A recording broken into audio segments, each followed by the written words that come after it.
Did anyone recognise you? Depends how much spare time they've had at home watching bad films. Jason Statham isn't just an action star. He's a man who lived every fight he ever filmed. From the cold, rain-soaked streets of Shirebrook to the roaring chaos of Hollywood sets, his journey was carved through pain, hunger, and raw determination. Every punch thrown, every explosion survived carries a piece of his real struggle. But now, at 58, behind that unshakable toughness lies a tragedy few could imagine, because the man built from steel is finally starting to rust. What really happened to Jason Statham, the man who turned survival into an art form? Stay tuned. Jason Statham's beginnings were far from the world he would later conquer. He was born in 1967 in Shirebrook, a small industrial town in England. His father worked as a painter and street vendor. His mother was a dancer. Their lives were built on hustle, on finding a way to make the next week work. From his father, Jason learned survival. His mother, rhythm. Both would become part of his craft, though in ways none of them could have imagined then. Money was scarce, but energy wasn't. As a teenager, Jason turned to sports. First football, then diving. The discipline gave structure to his restlessness. By his late teens, he was training at the Crystal Palace National Sports Centre, representing Britain in international competitions. For over a decade, he chased Olympic qualification, coming close, but never close enough. The disappointment marked him deeply. Later, he would call it a lesson in humility. The pool taught him precision and focus, and how to face failure without excuses. When his athletic career ended, there was no clear next step. He sold perfume and jewelry on London streets, living off quick charm and timing. Those years, often dismissed as a footnote, shaped his understanding of people, how to read a crowd, how to hold attention. They were his first performances, only without cameras. In the mid-1990s, a modeling job for French Connection changed everything. His raw, street-smart look caught the eye of filmmaker Guy Ritchie, who was searching for someone who could bring real grit to his debut film. That film, Lock, Stock, and Two Smoking Barrels, 1998, turned Jason from a street vendor into a rising name in British cinema. 2 years later, Snatch, 2000, cemented that success. But it was The Transporter, 2002, that defined him. The moment the world saw Jason Statham not just as an actor, but as a movie star. In The Transporter, he wasn't pretending to fight. He actually could. Every move, every punch carried the precision of an athlete and the control of a performer. Hollywood took notice. The film's global success made him one of the most bankable action leads of the 2000s, and studios began writing roles with his name already attached. By the time he joined the Fast and Furious franchise in 2015, the transformation was complete. Fast and Furious 7 grossed over $1.5 billion worldwide, officially crowning Statham as one of the biggest action stars on the planet. From the pool to the streets, from London hustle to global fame, he had reached the summit his younger self could never have imagined. Yet behind that rise was a subtle cost. Every role reinforced the same idea. Strength without weakness, control without fear. The persona worked, but it also began to define him in ways he could no longer separate from who he really was. "People see the fists," he once said, half smiling, "not the fatigue." But no image can remain untouched forever. Success didn't make Jason Statham careless. It made him cautious. Fame had come late, after years of uncertainty, and he guarded it like something that could vanish overnight. But with each film, the distance between the man and the myth began to blur. He was no longer playing strong men. He was expected to be one, always. By the mid-2000s, that expectation began to take its quiet toll. His long-term partner, model Kelly Brook, had been with him long before the premieres and private jets. When their relationship ended in 2004, it wasn't a scandal that tore them apart, but silence. The kind that builds when two people start living on opposite sides of success. Friends noticed how he shut down at the first hint of vulnerability. One recalled, "He worked hard to look unbothered, maybe too hard." The discipline that once pushed him upward now kept him at a distance from everyone else. He trained with monastic focus, performed his own stunts, refused body doubles even when injuries piled up. "I like being in control," he once said. But control, if held too tightly, becomes its own kind of prison. On set, his intensity earned him both admiration and unease. Directors praised his precision, Stunt coordinators whispered that he was burning himself out. In Crank 2006 and Death Race 2008, he performed sequences that most actors would have turned down. Fights, falls, near misses that left bruises you couldn't see on screen. To the audience, it looked like fearlessness. To those who knew him, it looked like a man daring the world to hurt him just to feel alive. Gradually, the noise of fame faded into something quieter, isolation. He stopped attending events unless contractually required, dodged interviews that went beyond work, and began speaking of fame like it was a storm he'd learned to survive rather than enjoy. "It's a strange thing," he once said softly, "to be known by everyone and understood by no one." Outwardly, nothing broke. His films still made millions. His image stayed intact. But the cracks had already begun, fine fractures beneath the armor. The fatigue wasn't physical anymore. It was existential.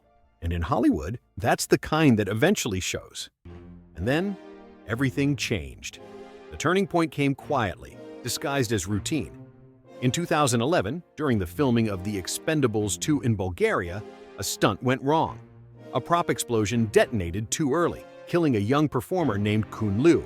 Jason was nearby and saw it happen. He wasn't injured, but something inside him was. For the first time, danger didn't feel thrilling. It felt meaningless. He never spoke publicly about that day, but those who worked beside him noticed the shift. The man who once cracked jokes between takes began to fall silent. He checked every cable, every timing cue himself. The laughter was gone, replaced by a kind of watchfulness, the look of someone who has seen how thin the line really is. In interviews, he started using words no one had heard from him before: luck, fragility, chance. Then came 2013. On the set of Fast and Furious 7, he bonded with Paul Walker, another actor who lived for precision, for the real over the artificial. When Walker died in a car crash that November, Hollywood grieved. But for Jason, it wasn't just a colleague lost. It was a mirror shattered. At the funeral, he stood still while others wept. The tabloids called it coldness. It was a shock. Friends later said he went quiet for days, almost as if he'd been the one pulled from the wreck. And then, less than a year later, came the moment that broke something open. During The Expendables 3, a truck he was driving for a stunt lost its brakes and plunged off a pier into the Black Sea. He sank with it.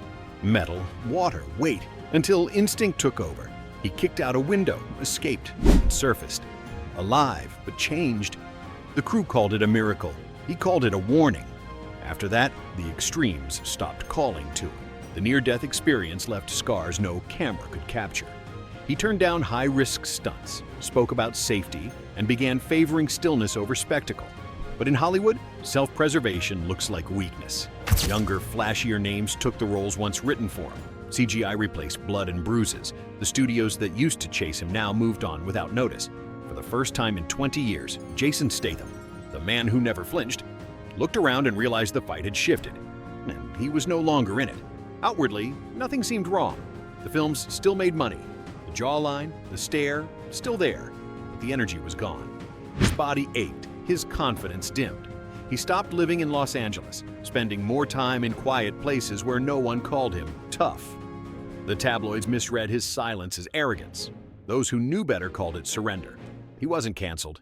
He wasn't disgraced. He simply faded.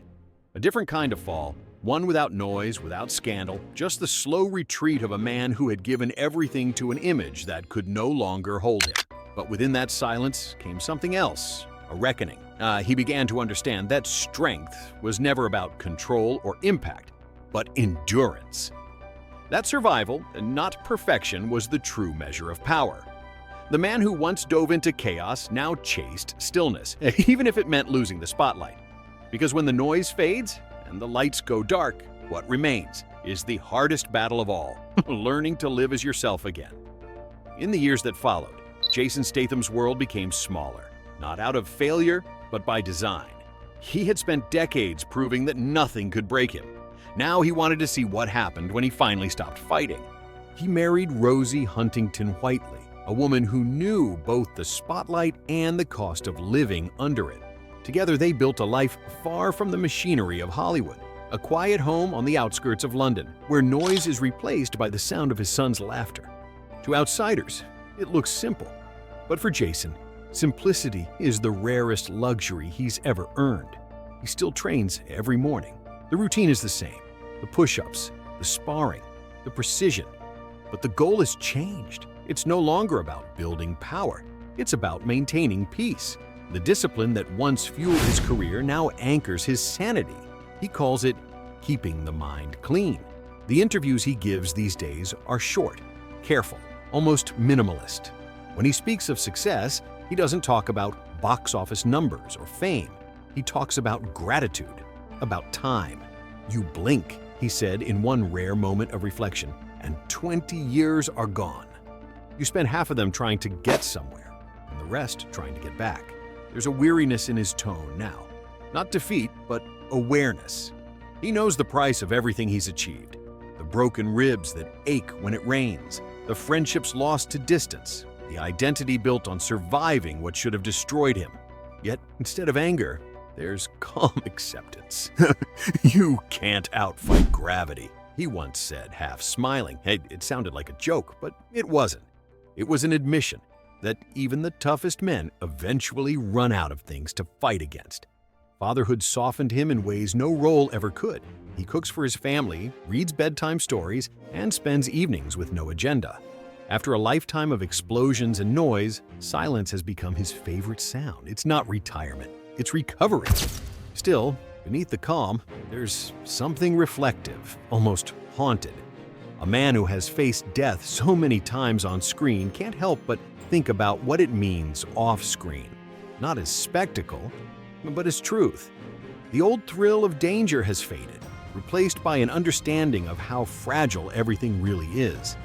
He's no longer chasing immortality. He's learning to live in impermanence, to be content with the ordinary moments he once ran past. And in that quiet surrender lies a different kind of heroism. Not the man who conquers, but the man who endures. Because in the end, Jason Statham's story isn't just about surviving the fall. It's about finding grace in what comes after, when strength no longer needs to shout, and peace finally has a face. And it leaves us with a question. Do we admire people for how long they can fight, or for the courage it takes to finally stop?